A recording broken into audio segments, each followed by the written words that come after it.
Самые ходовые фрезы, которые мы используем на ЧПУ. Фреза пазовая, однозаходная, диаметром 6 мм. Выброс стружкой вверх.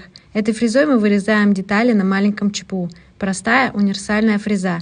Фреза спиральная, стружколом 8 мм с 3 или 4 заходами. Этой фрезой вырезаем детали на большом ЧПУ. Ей требуется большая мощность, но и скорость вырезания у нее выше.